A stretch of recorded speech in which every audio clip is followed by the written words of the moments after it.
Bom, então vamos agora às características gerais da divisão heterocontófita. Então, células flageladas, né? Lembra-se que a estrutura dos flagelos é uma estrutura importante do ponto de vista evolutivo, porque permite que os organismos se movimentem.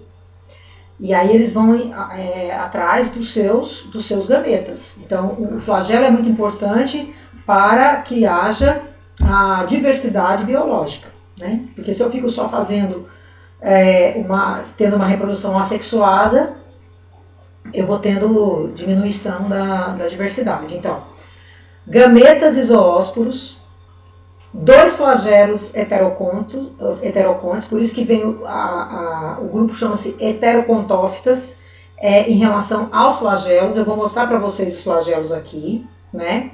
Então, eu tenho um flagelo pleuronemático, que ele é mais longo, veja aí as flechas indicando, ele é mais longo e plumoso. Plumoso significa que ele tem pelinhos, tá? Chamados de mastigonemas. E eu tenho um curto e liso, ou seja, sem esses pelinhos, chamado acronemático, tá? Ou seja, eu tenho um que é apical ou subapical e ele é heterodinâmico, tá? Eu tenho um apical e um subapical, né? Então, um apical lá na parte de cima e um subapical mais para baixo. Eles são heterodinâmicos, então eles possuem batimentos diferentes, por isso que é heterodinâmico. O dinamismo é diferente, heterodinâmico, tá? E os batimentos deles são diferenciados. Próximo da base do flagelo encontra-se uma estrutura lipídica fotossensível chamada de mancha ocelar. Lá próximo da estrutura do flagelo. Por que é perto do flagelo? Porque não é o flagelo que vai direcionar o organismo para se alimentar. Essa mancha ocelar, na verdade, é o que mesmo? Os olhos são olhos primitivos. Então, também para direcionar o organismo em sentido da luz. Percebam que isso é muito, muito interessante do ponto de vista evolutivo. Para fotossíntese, né? Para captura de alimento, quando o local não está propício. Isso a gente viu de flagelados nos slides anteriores também. Então vocês lá vão colocar agora lá os heterocontes lá na tabela de vocês. Vamos lá, classe Bacillariophysia. A classe Bacillariophysia que está dentro da divisão heterocontófita, ela também é conhecida como diatomáceas. As diatomáceas, elas não possuem flagelos, tá, gente? Aquelas características que eu falei anteriormente agora são características gerais do grupo, os heterocontes. Por que dá nome à divisão de heterocontófitas, tá? E as diatomáceas não possuem flagelo em época nenhuma da vida delas, tá certo? Característica principal, uma parede celular de sílica, chamada de sílica polimeralizada, e também pectina. Até então a gente não tinha ouvido falar de pectina, a gente ouviu falar de celulose, mas de pectina não, né? Então, olha, não tem celulose, tem pectina. Né? Nas outras a gente viu os tecados e atecados. Os tecados a parede celular tinha celulose. Agora a gente tem uma parede celular com pectina. Chamada de frústulas. Essas frústulas são compostas por válvulas, né? Válvulas não, é valvas. Olha as frústulas aí, tá? Elas diferem nitidamente de outros grupos de alga devido à parede celular silicosa. E essa sílica, do ponto de vista evolutivo, é muito importante, porque elas não são palatáveis. Então esse grupo ele é pouco predado por outros herbívoros que existem, né, dentro da água também, que formam a cadeia alimentar, né, gente? Os fitoplânctons, eles são muito importantes dentro da cadeia alimentar, são produtores, então vários organismos se alimentam deles. Se eu tenho um grupo que tem uma parede celular silicosa, a sílica ela não é palatável. Ela é ruim, ela amarga, ela trava a boca, né? Então, a sílica, do ponto de vista evolutivo, é uma proteção desenvolvida por esses organismos. Tá? Vou observando, porque um dos grupos mais bonitos dentro das algas que eu acho são as diatomáceas, né? Um grupo muito importante e muito bonito, tá? Ocorrência e diversidade são organismos mais importantes do plâncton marinho, são os mais numerosos, estão presentes também em água doce ou ambientes terrestres úmidos. Algumas são saprofíticas e outras podem viver em simbiose, podem ser unicelulares ou então coloniais. Elas podem formar colônias ou podem ser individuais, unicelulares, tá? A célula fica contida em uma estrutura formada de sílica em forma de caixa com duas metades sobrepostas que se ajustam, chamado de frústula. Que na verdade é como eu falei para vocês até em dinoflagelados também, né? É a tampa aqui e a tampa, a caixa, a parte de baixo da caixa e a tampa, né? Isso chama-se frústula, tá? Cada metade dessa caixa chama-se valva. Então, eu tenho a epivalva, que seria a tampa, e a hipovalva, que é a base. Hipovalva e epivalva, tá? E tudo isso é a frústula, forma a frústula, tá? E tem o septo, que é uma divisão que fica ali na parte do meio, né? Para poder ter a parte de cima e a parte de baixo, para ela poder fazer isso aqui, dessa forma assim, e se encaixar, através de um septo, né? Toda vez que é septo, é um caninho, alguma coisa assim, não é um caninho, é uma... Septo é sempre uma abertura, tá certo? Aí que a gente está mostrando para você, que eu estou mostrando aí nesses slides, a epivalva e a hipovalva, é um esquema de uma vista lateral, tá? E aí ao lado são fotografias mesmo de um microscópio de varredura. Exemplos de diatomáceas coloniais. Então, olha aí. Exemplos de diatomáceas coloniais, né? Todos esses grupos esses gêneros formam diatomáceas coloniais. Cloroplastos.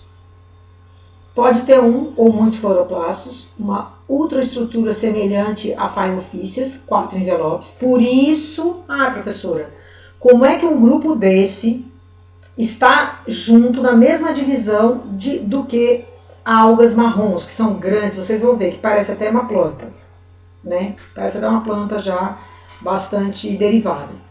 Exatamente, o que aproximou o grupo é com relação à endossimbiose, lembra disso? É a ultraestrutura formada por 4 envelopes. Então houveram no mínimo 2 endossimbioses para ter 4 envelopes, né? No cloroplasto.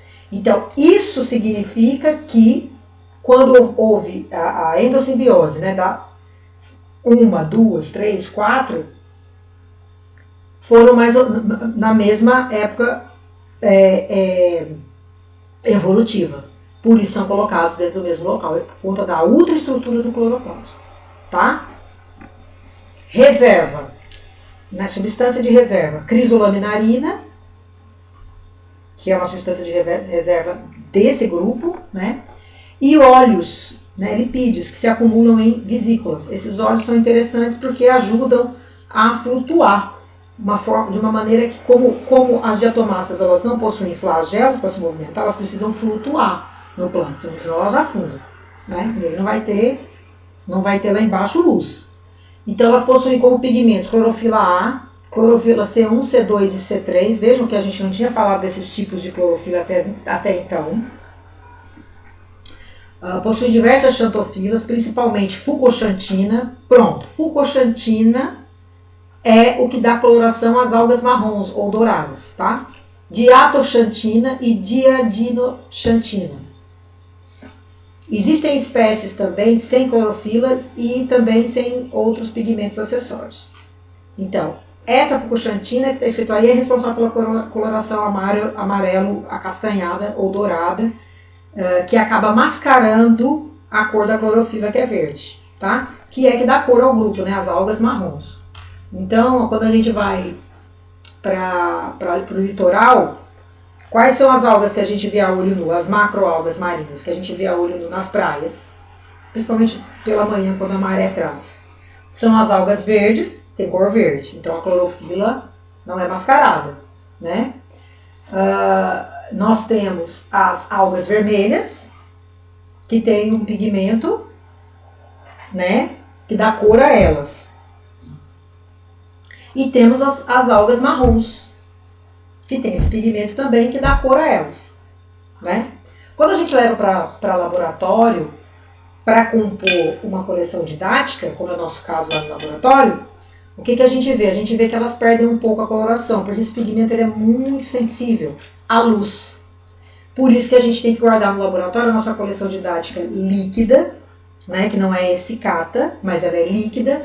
Ela é colocada na prateleira com aqueles panos escuros para impedir que a luz do laboratório altere essa coloração. Acaba alterando do mesmo jeito, porque como eu toda hora eu tenho que tirar para dar aula prática, acaba que a luz acaba alterando essa coloração, tá? Mas altera menos, porque fica muito difícil quando ela fica muito tempo no formol, que a gente está até com um projeto novo agora no laboratório, tentando substituir o formol, a formalina, por glicerina, né? Porque a glicerina ela é menos danosa para manter essa coleção didática e também ela não é um produto que é cancerígeno. O formol é cancerígeno, né? Então, quando a gente vai mexer com formol, a gente está sempre exposto àquele, e ele é muito volátil, então eu estou sempre respirando aquele formol que faz muito mal à saúde. Então, eu estou com uma aluna da biologia e ela está testando. Nós vamos pegar alguns exemplares e vamos modificar, tirar da formalina e passar para a glicerina e ver como é que ela se comporta, né? E também porque pode ser que passando para a formalina eu não tenha perda do pigmento, porque quando perde o pigmento e a alga fica transparente, fica branca, é muito difícil eu saber se ela é uma alga vermelha, verde, para eu começar a correr a chave de identificação, né? Eu preciso do pigmento para me direcionar ao primeiro momento. Às vezes a alga é tão conhecida, né? Sempre a gente vê e tudo que a gente já sabe, mesmo se ela perder a coloração, a gente já sabe se ela é verde, azul, amarela, né? Entendeu? Mas muitas vezes a gente não sabe, tá? Então a gente precisa do pigmento. Diversidade da classe. 250 gêneros, 100 mil espécies atuais. Há muitas outras espécies extintas e que só possuem registros fósseis. Então a gente sabe de quando elas existem exatamente por conta desses registros fósseis que são extremamente importantes para a gente estudar.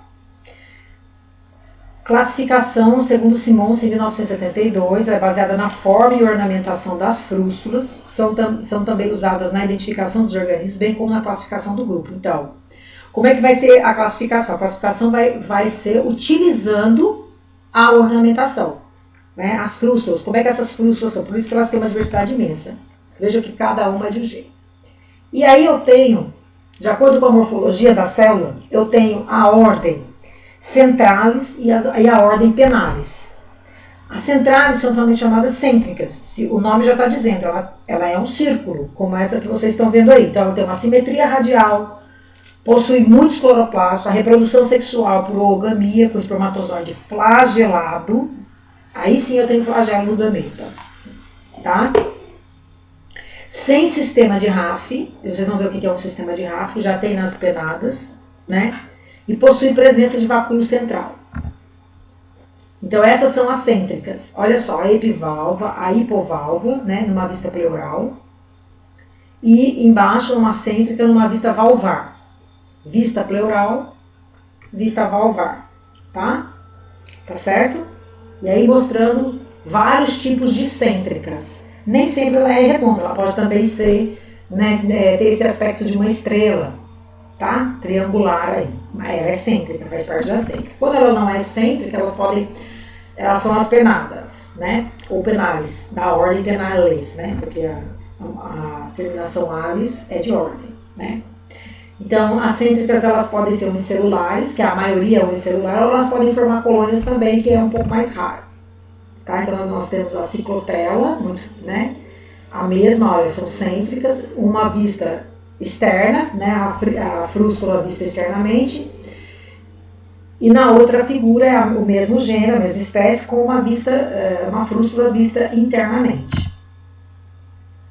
E as penadas, como é que são as penadas? Olha lá, hipovalva e epivalva do mesmo jeito, né? Epivalve, epi é tudo que está em cima, e, desculpa, e hipo é tudo que está embaixo. Também revista pleural, e vocês estão vendo ali alguns representantes de uma penada, ou da ordem penalis. Então eu tenho as cêntricas ou centrais, e tenho as penadas ou penalis, da ordem penalis. O que é a RAF?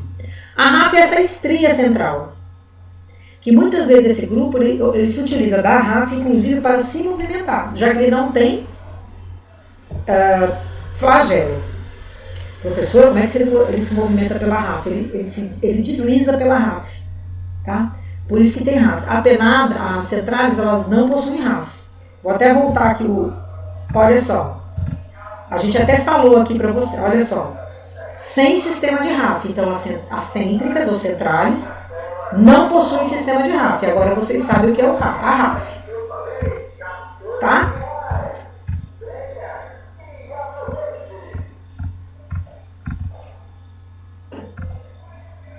Olha lá, RAF. E partindo da RAF, que é esse sulco central, né, esse canalículo central, chamado de RAF, a gente tem as estrias. Essas estrias, essas RAFs é que vão servir para que eu possa identificar que espécie que é. Essas estrias também estão presentes nas centrais, nas cêntricas. Também servem como uma característica taxonômica, para eu saber identificar que espécie que é. Claro, vou seguir uma chave de identificação, até chegar no nome da espécie. Tá certo? Então, esse sistema de RAF, né, e a estrutura das estrias, é uma estrutura complexa, composta por um sulco com uma fissura vertical. E nesse local onde eu tenho a RAF, eu não tenho depósito de sílica, tá? Eu não falei para vocês lá no início que ela tinha sílica, que a sílica era não palatável, e isso foi uma forma de proteção do grupo para não ser predado por herbívoros, parará. Pronto, nesse local, especificamente no local onde tem a RAF, não tem depósito de sílica, tá? Pode estar presente apenas nas penales, então a RAF é das penales, tá? E pode ser arafidado, né, ou rafidado, mono ou birafidado, que é como que vocês estão vendo as RAFs aí, tá? Vejam as figuras. Arafidado, aquela primeira, tá? Ou rafidado, mono e birafidado, com duas ou com uma RAF. Mono, uma RAF, birrafidado, duas. Tá? Quando é rafidado. Ou então não tem RAF, arafidado. Sem RAF. Eu posso ter uma penalis sem RAF? Posso. Posso sim. Arafidado. Tá? Então as penadas. Simetria bilateral. Já possui um ou dois cloroplastos. E tem sistema de RAF, reprodução sexual por autogamia, conjugação. Então, o que é autogamia ou o que é conjugação? Uma reprodução assexuada, tá? A ordem central, simetria radial, sem RAF, vários cloroplastos com pirenoides, já falei que é pirenoides, oogâmicos. O gameta masculino é flagelado e as valvas são fortemente ornamentadas. Por isso que eu falei que elas são extremamente bonitas, né? E a ordem penalis, simetria bilateral. Então veja que, claro, porque como eu tenho a RAF ali no meio, eu tenho bilateral. Enquanto que a outra é radial. Se eu dividir, vocês já aprenderam isso, né? Quando eu divido uma radial, uma cêntrica, eu tenho uma divisão radial. Enquanto que a outra, como tem a RAF, quando eu divido no meio, eu tenho os dois lados iguais, por isso uma simetria bilateral. Então, é a principal diferença entre elas. A penalis, ela pode possuir RAF ou não, já falei. Tem um ou dois cloroplastos com pirenoides também, enquanto que nas centrais são vários cloroplastos. Na penalis é um ou dois cloroplastos. Enquanto uma é oogâmica, a outra é isogâmica. E gametas com movimentos ameboides. O que é ameboides? Vem de ameba. Aquele movimento que a ameba faz assim. Tá certo? Morfologia e hábito. Acêntrica, maior proporção da superfície barra volume, né? Então elas flutuam, vejam aí acêntricas, então tem uma superfície, né? Uma maior proporção de superfície de contato, ela é maior, tá certo? Então absorve mais luz, porque a superfície de contato é maior. Enquanto que as penadas têm uma proporção menor, né? Ela é mais fina, né? O nome penada vem de pena. Tá? Então ela é mais fina, mais comprida. Então a superfície de contato é menor, né? Uma flutua, enquanto que a outra adere ao substrato. Ela é mais aderida, enquanto que a outra é mais consegue flutuar. Então as que têm RAF utilizam a RAF para se movimentar. Aí alguns exemplos de diatomáceas cêntricas. Todos esses gêneros aí são cêntricos. Ah, professor, então nem todas são redondas, né? Nem todas são redondas, mas são consideradas cêntricas. O que não é cêntrica é penadas, tá? E exemplos de diatomáceas penadas, ok? São muito bonitas, né? São muito bonitas, são um grupo muito bonito. Aí então, eu estou vendo no microscópio óptico comum, veja que parece que é outra, né? Microscópio óptico comum e no microscópio eletrônico de varredura, tá vendo? Lembra que eu falei das tecnologias no início dessa aula e tal, que me proporciona ver muito mais detalhes no microscópio de varredura, né? Toda vez que você vê assim, preto e branco, com riqueza de detalhes, é microscópio eletrônico de varredura. E quando você vê uma estrutura colorida, como vocês estão vendo do lado de lá, é o microscópio óptico comum, esse que a gente tem no laboratório, né? Que depende muito da marca, né, para ser bom e tal. Eu estou vendo aqui, né? O que é uma vista pleural? É uma vista de lado. E o que é uma vista valvar? É quando ela é vista de frente. Então, essa vista taxonômica também é utilizada na identificação do taxon. Também serve como uma característica taxonômica para eu poder chegar e identificar que espécie que é. Tá? Olha, uma valvar e uma pleural. Né? Vista pleural, vista valvar. É a mesma espécie, é o mesmo organismo. Porém, dependendo da vista, né? Então, na hora que você estiver percorrendo na chave de identificação, lá vai dizer, a vista valvar apresenta 1, 2, 3, 4, 5, 1, 2, 3, 4, 5, 6 porções.